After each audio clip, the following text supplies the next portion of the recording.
Meu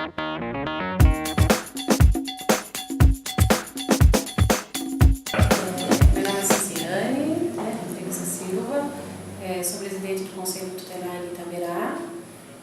Quando a gente recebe algum caso assim, de abuso, primeiramente o sigilo, a gente faz os nossos encaminhamentos, faz o boletim de ocorrência, encaminha a criança para o corpo de delito, acompanha, consulta, psicológica. Quando a gente não consegue, a gente não tem assim como saber se quem foi a pessoa, para a gente estar colhendo dados, a gente sempre vai ter a escola para a gente estar conversando diretamente com a criança, porque se for na casa fica mais complicado, então sempre a gente vai direto na escola. Tá, e qual é a conduta quando você descobre, que nem ela estava falando, que hoje em dia é mais familiar que acontece isso? A criança é retirada da casa, é abrigada, como é que é? Então, a gente oficia a promotoria, a gente faz o acompanhamento. Se for necessário, a gente procura uma família, um parente mais próximo, se o agressor estiver dentro da casa e a mãe estiver sendo conivente, ou se não tiver família nenhuma para estar ficando, a gente faz a informação da promotoria solicitando o acolhimento da criança. E acontece muito da mãe omitir? Sim. Teve um caso, eu sou conselheira, a mãe escondia, estava junto ali com o padrasto, então a gente solicitou, as crianças foram no mesmo dia para o abrigo. Várias crianças eram molestadas ou só Isso, especificamente mais de um? Sou Isaína, assistente social do Judiciário, com a função no Fórum Distrital de Itaberá. Eu sou Suziane, sou presidente do Conselho Tutelar aqui de Itaberá.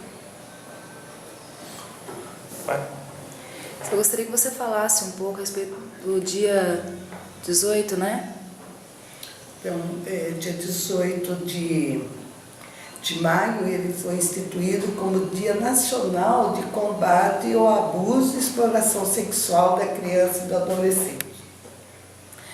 E essa data, 18 de maio, ela foi escolhida porque em 18 de maio de 1973, teve um caso lá no Espírito Santo, muito bárbaro, que foram os jovens da classe média de lá que abusaram de uma menina de 7 anos que foi estuprada. Primeiro ela foi drogada, estuprada, depois queimada com ácido e jogado o corpo.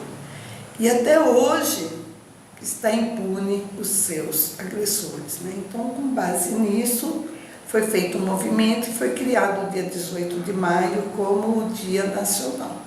E no dia 18 de maio, na semana, houve muitos movimentos pelo Brasil todo, sempre com o objetivo de alertar as pessoas, Porque o abuso, a exploração sexual, ela está muito próxima da gente. E a gente não observa isso, E às vezes a gente pensa que essa situação acontece só. Eu sempre, quando faço minhas palestras, eu sempre digo isso. Quando a gente assiste ao jornal na TV, a gente imagina sempre a cidade vizinha, a capital, nunca na nossa cidade. E aqui em Itaberá nós temos aí diversos casos, a Suzy sabe disso, de abuso sexual com crianças, Então o alerta é sobre isso, que geralmente o agressor da criança, do adolescente, ele está bem próximo, Ele ou é pai, ou é padrasto, é o vizinho, é tio, é primo.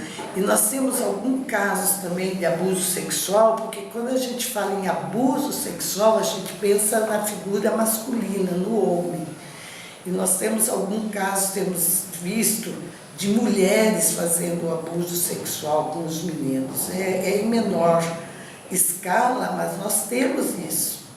E como que a gente pode estar observando se essa criança foi molestada ou não? Ela muda o comportamento, Ela muda. ou ela fica excessivamente retraída, ou excessivamente aflora a sua parte sexual. Então, na escola é muito importante um alerta aos professores, né? Que os professores é que têm, elas têm condição de estar tendo essa visão, porque na escola é fatal a mudança de comportamento da criança. E ela procura esconder. Por que ela esconde? Porque toda criança que é abusada, ela é também ameaçada. Então, é importante a gente estar verificando. Mas se o professor percebe, o que ele tem que fazer? Porque às vezes a gente está questionando bastante o professor, porque nós temos encontrado muitos casos em que a mãe é omissa. Ela sabe e ela esconde, por N motivos, né? Se é muito careta, muitos filhos, ela fica preocupada, como que ela vai sustentar, então ela prefere ser omissa, né? E às vezes prefere escolher o companheiro do que o próprio filho. Então a gente tem que tomar muito cuidado sobre isso, né? Então o professor é que ele pode, quem que ele vai procurar? O Conselho Tutelar, aqui em Itaberá, é o 3562-1555 no Conselho, e tem o celular de plantão, que é 9153-5938. E tem um número muito importante e que tem funcionado e muito bem, é o número 100, 100. E eles trabalham muito bem.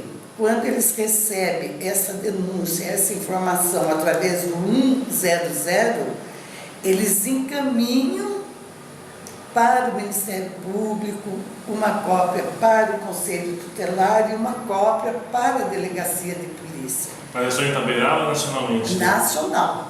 Isso é nacional.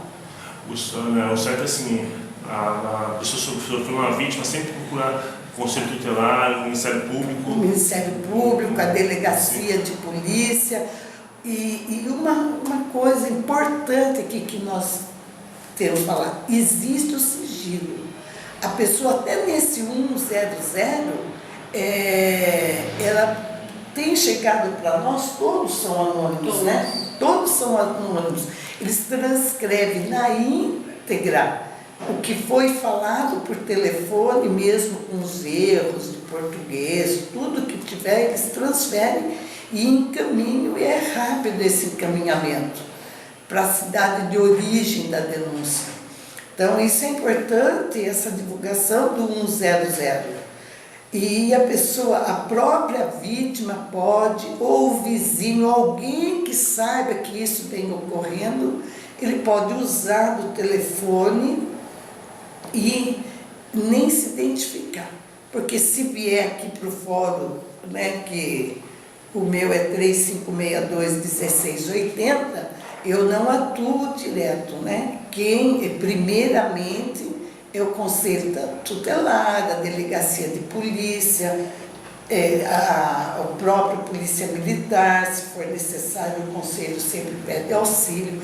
Depois é que vem o processo, né? O inquérito vem para o fórum, transforma-se, né? O promotor vai fazer a denúncia, aí que vem para a equipe técnica, que é a auxiliar do juízo, né? Que é a assistente social e a psicóloga aqui do juízo, que vamos fazer o estudo psicossocial. Luísa, qual é o perfil psicológico de um pedófilo? Ele é enganador, né? Ele é uma pessoa amorosa, muito dada, porque ele tem que atrair a sua vítima, né? Ele é uma pessoa cativante, ele trai. Agora, aqui, por exemplo, para nós aqui, nós temos encontrado mais no meio familiar mesmo, né? E que essas crianças aqui, elas são ameaçadas, né? Para não contarem.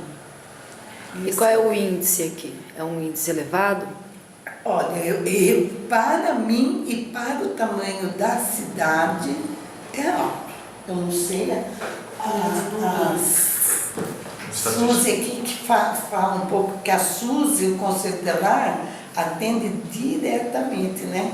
São elas que acabam sendo as primeiras a ouvir as vítimas, acompanham para o exame de corpo de delito, o Conselho Tutelar nunca abandona a mãe de ir sozinho. E por outro lado, com a mudança da lei, né, que agora o estupro houve essa mudança, né? Mexer com a criança nas partes íntimas já é considerado estupro. Sem consumar. Sem consumar a conjunção carnal, o ato sexual, já é considerado. Então, o que nós temos também observado, e isso é importante também que seja alertado, que muitas, para se vingar de determinadas pessoas, estão se utilizando disso, porque como a lei foi muito divulgada pela imprensa, tem muitas pessoas se utilizando disso para condenar as pessoas. Isso aí a gente acaba verificando no estudo social, no estudo psicológico, porque por mais que você peça para uma criança mentir, ela não vai conseguir manter essa mentira, né?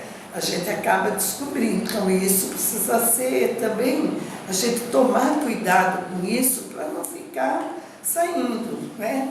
Porque uma das coisas que a gente observa mesmo é a mudança de comportamento. A vítima muda o seu comportamento, ou para o estado depressivo ou para o estado eufórico. O pedófilo mesmo, ele é uma pessoa fria, né? Fria sempre, geralmente nos casos que é familiar, como que é? Os tipos de casos, o pedófilo age, se escolhe a vítima, geralmente está dentro de casa, como que é? Olha, aqui para nós a maioria está dentro de casa, né?